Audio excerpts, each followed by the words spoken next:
নমস্কার বন্ধুরা, আমি মধুস্মিতা। আমার চ্যানেলে আপনাদের সকলকে জানাই স্বাগত। তো বন্ধুরা, প্রতিদিনের মতো আবারও রান্নাঘরে চলে এলাম। বন্ধুরা, আজকে কিন্তু মাছ, মাংস, ভাজা ভুজি অনেক রকমের রান্নাবান্না আছে। তো যতটা পারবো আমি আপনাদের সাথে শেয়ার করার চেষ্টা করব। তাহলে বন্ধুরা, ভিডিওটি শুরু করা যাক। তো প্রথমেই একটা থালার মধ্যে আমি নিয়ে নিলাম খাসির মাংস, তাতে দিয়ে দিলাম টক দই, এরপর দিয়ে দেবো কুচনো পেঁয়াজ। আগে মটনটাকে আমি ভালো করে একটু মেরিনেট করে রেখে দেবো, তারপরে আমি রান্নাবান্নার দিকে যাব। প্রায় 1 ঘন্টা এইভাবে রেখে দিলে ভালো হবে রান্নাটা, কিন্তু আমার হাতে সময় ছিল না। 10 থেকে 15 মিনিট আমি এইভাবে বাইরে একটু রেখে দিয়েছিলাম। যাই হোক, পেঁয়াজ কুচিটা দিয়ে দিয়েছি, এরপর দিয়ে দিয়েছি রসুন বাটা আর দেব আদা বাটা।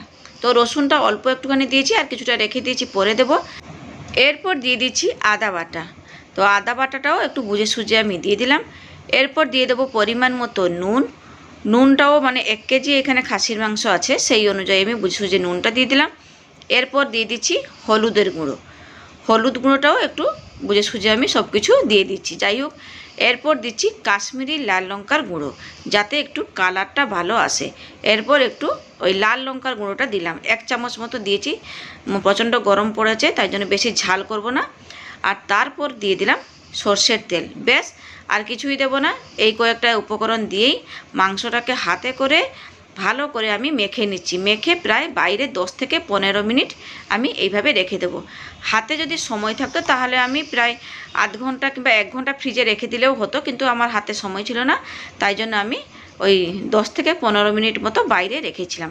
যাই হোক, মাংসটা আমি ঢাকা দিয়ে সাইড করে রেখে দিলাম। এরপর দেখে নিন, আলুগুলোও কেটে নিয়েছি। যেহেতু খাসির মাংস রান্না করব, তাই জন্য একটু বড় বড় সাইজের আলুগুলো কেটে নিয়েছি।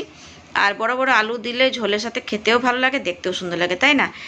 আর এদিকে দেখুন, পটলগুলোও কেটে রেখে দিয়েছি। সব কিছু আমি আজকে জোগাড়পাতি করে নিয়েছি, কারণ হাতে ভীষণ সময় কম।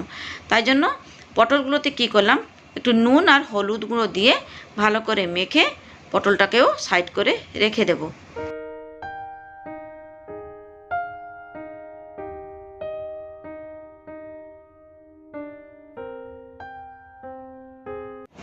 তো এই যে দেখুন, নুন হলুদ মেখে নিয়েছি।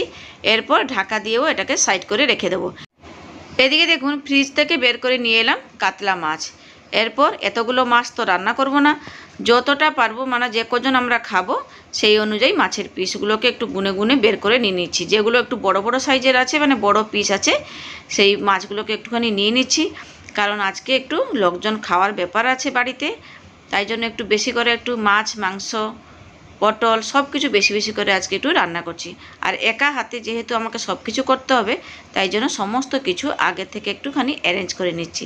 ওই নুন হলুদ মেখে একটু রেখে মেখে রেডি করে রেখে দিচ্ছি, যাতে যখন রান্না করতে যাব সব কিছু আমার হাতের কাছেও থাকে আর বেশি যেন সময় নষ্ট না হয়। যাই হোক, মাছের মধ্যে নুন আর হলুদটা দিয়ে মেখে রেখে দিলাম। এরপর চলুন রান্নাটা শুরু করে ফেলি।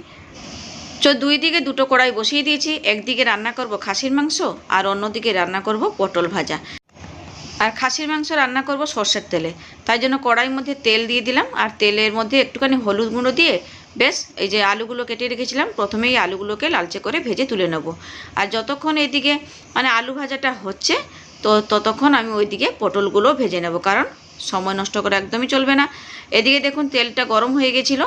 এরপর আমি ওই নুন হলুদ মাখা পটলগুলো তেলের মধ্যে দিয়ে একটু নাড়িয়ে চাড়িয়ে নিচ্ছি, যাতে পটলগুলো একটুখানি তেলের সাথে মিশে যায়। এরপর লালচে করে ভেজে পরে তুলে নেব। যাই হোক, একটু ঢাকা দিয়ে দিয়ে আমি এই পটলটাকে ভাজবো, যাতে পটলগুলো একটু সফট হয়ে যায় আর ভাজাটাও তাড়াতাড়ি হবে। এদিকে দেখুন, আলু ভাজাটাও হয়ে গেছে। এখন আমি আলু ভাজাগুলো তুলে নিচ্ছি। তো এদিকে দেখুন, অনেকগুলো আলু কিন্তু আমি ভেজে নিয়েছি, কারণ মাংস রান্না করছি, খাসির মাংস। মাংস একটু কম হলেও চলবে, কিন্তু ঝোল আর আলুটা কম হলে চলবে না, তাই জন্য আলুটা একটু বেশি পরিমাণে দিয়েছি। যাই হোক, ওই তেলের মধ্যে আরও একটুখানি তেল দিয়ে দিলাম। এদিকে তেলটা গরম করতে বসিয়ে দিয়ে ওইদিকে আবার পটল ভাজাটাকেও দেখে নিচ্ছি, নাহলে পটলটা আবার পুড়ে যাবে। যাই হোক, ওইদিকে গ্যাসটা একটুখানি কমিয়ে দিয়ে এদিকে মাংস রান্নার জন্য চলে এলাম। তো তেলের মধ্যে একটুখানি চিনি দিয়ে দিয়ে যখন চিনিটা একটুখানি লালচে ভাব চলে এলো, তারপরে আমি যে বাদবাকি পেঁয়াজ কুচিটা রেখেছিলাম, তো সেই কাটা পেঁয়াজটা দিয়ে দিয়েছি। এরপর দেখুন, ওইদিকে আমার পটল ভাজাটাও হয়ে গেছে।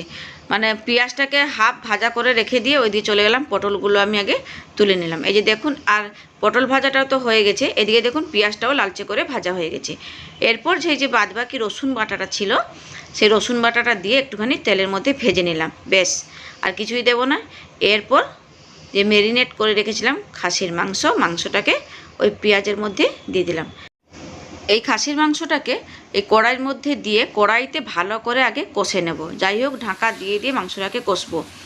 এখন মানে হাতে একদম সময় কম, আমি প্রথমেই বলেছি। যাই হোক, ওই রকম ঢাকা দিয়ে আমি ওইদিকে সরিয়ে দিয়ে আবার চলে এলাম এদিকে কাতলা মাছ ভাজার জন্য।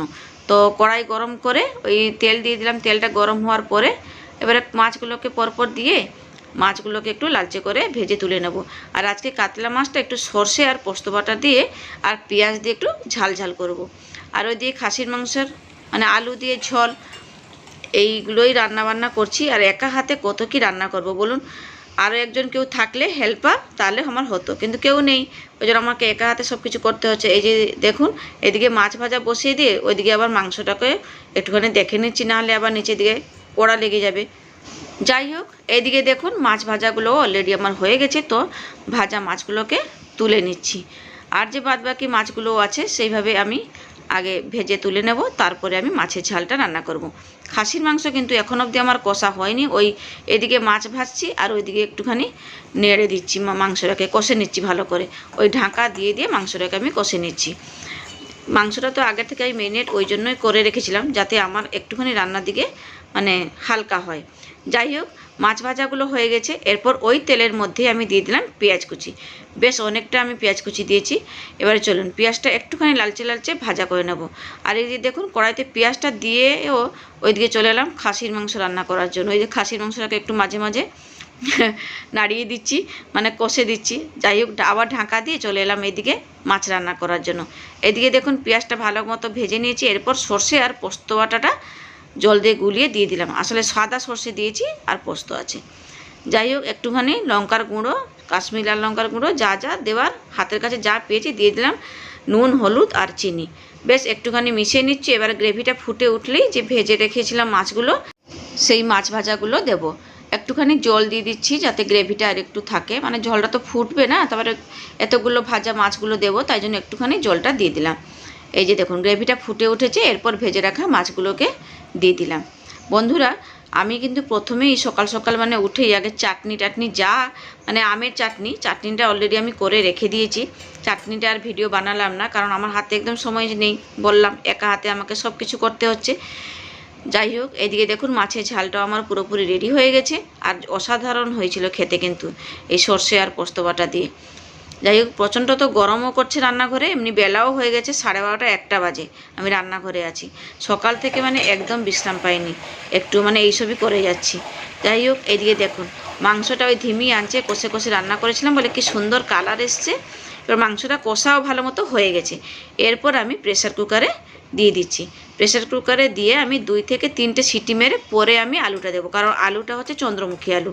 আর এখন থেকে আলু দিলে কিন্তু মাংসের সাথে পুরো সিদ্ধ হয়ে যাবে, আলুটা গলে মিশে গেলেও না সেইভাবে খাসির মাংস খেতেও তেমন ভালো লাগবে না। যাই হোক, কড়াইয়ের মধ্যে একটুখানি জল দিয়ে জলটাকে একটুখানি গরম করে নিচ্ছি। এবার কড়াইটা ভালো করে ধুয়ে নিয়ে ওই প্রেসার কুকারে ওই জলটাকে আমি দিয়ে দেবো। যতটা ঝোল রাখবো ততটা দেবো, কারণ আমি ডাল বানাইনি আজকে, ওই মাংসের ঝোল, মাছের ঝাল, পটল ভাজা, উচ্ছে ভাজা, এইসব দিয়ে আজকে খাওয়া দাওয়া হবে। ওই জন্য মাংসের ঝোল থাকলে তো আর ডাল কেউ খেতেও চায় না, তাই জন্য আমি আর ডাল বানালাম না। যাই হোক, এদিকে দেখুন ঢাকা লাগিয়ে দিলাম। এরপর 2 থেকে 3টে সিটি আমি দেব। এই যে সিটি তো আমার দেওয়াও হয়ে গেছে, প্রেসার কুকার ঢাকাও খুলে দিলাম। আর ওইদিকে দেখুন আমি উচ্ছে ভাজাটাও বসিয়ে রেখে দিয়েছি। ব্যাস, এবারে দিয়ে দিচ্ছি ভেজে রাখা আলুগুলো। আর মাংসের কালারটা দেখুন অসাধারণ হয়েছে, আর মাংসটা খেতেও তেমন খুব ফাটাফাটি হয়েছিল। কিন্তু একটা ভুল করেছিলাম, এত তাড়াহুড়োর মধ্যে ছিলাম তো লোকজন খাবে, তাই জন্য এত তাড়াহুড়োর মধ্যে ছিলাম গরম মশলাটা দিতেও ভুলে গেছিলাম। তাও কিন্তু গরম মশলা না দিলেও কিন্তু কী হবে, মাংসটা কিন্তু খেতে খুব ভালো হয়েছিল। যাই হোক, একটুখানি মিশিয়ে নিচ্ছি। আর নুনটা একটু চেখে তারপরে একটু নুন লাগতো, তাই জন্য নুনটা দিয়ে দিলাম। এরপর ঢাকা লাগিয়ে আর একটা সিটি দেবো, আর দেবো না, নাহলে আলুটা পুরোপুরি গলে যাবে। এই যে দেখুন একটা সিটি দিয়ে দেওয়ার পর, সিটিটা পুরো বেরোনোর পর আমি ঢাকাটা খুলে নিলাম। এদিকে মাংস রান্না কিন্তু পুরোপুরি কমপ্লিট হয়ে গেছে। দেখুন কতটা তেল ভেসে উঠেছে। এদিকে টক দইটা দিয়েছিলাম তো, তার ফলে আরও তেলটা ভেসে উঠেছে, মানে ছেড়ে দিয়েছে। যাই হোক, এবার ঢেলে নিই কড়াইয়ের মধ্যে। আর বড় জায়গা তো তেমন কিছু নেই, এই কড়াইতে আমাকে আবার ঢালতে হলো। চলুন এরপরে আমি আপনাদের দেখাচ্ছি। আর অসাধারণ হয়েছিল কিন্তু এই খাসির মাংসের ঝোল। আর এইদিকে আমি মাংসটাকে ঢেলে একটু নেড়ে চেড়ে দিচ্ছি, উপর নিচ করে নিচ্ছি, মানে আলুটা উপরে ছিল তো তাই জন্য। আর ওইদিকে কিন্তু আমার ছেলে, আমার ননদ ওইসব শসা পেঁয়াজ টেয়াজ লেবু যা কাটার ওরা কাটছে। তো এদিকে দেখুন আমি একটা থালার মধ্যে ভাত বেড়ে নিয়েছি। এরপর আমি একটুখানি সাজিয়ে নিচ্ছি। এই যে উচ্ছে ভাজা দিয়ে দিলাম, এরপর দিয়ে দিচ্ছি পটল ভাজা আর মাছের ঝাল। একটু পেটি পেটি দেখে দিচ্ছি ছেলেটাকে, ওই জন্য মাছের ঝালটাও একটু বেড়ে নিলাম। তারপর চলে যাবো এবারে খাসির মাংস বাড়ার জন্য। চলুন এবারে খাসির মাংস দিকে যাব। ব্যাস, একটা বাটি নিয়ে নিয়েছি। এরপর প্রথমে আলু দিয়ে দিলাম। আর মাংসের ঝোলটাকে দেখেই মনে হচ্ছে না দারুণ হয়েছে। আপনাদের কেমন লাগছে অবশ্যই কিন্তু আমাকে কমেন্টস করে জানাবেন।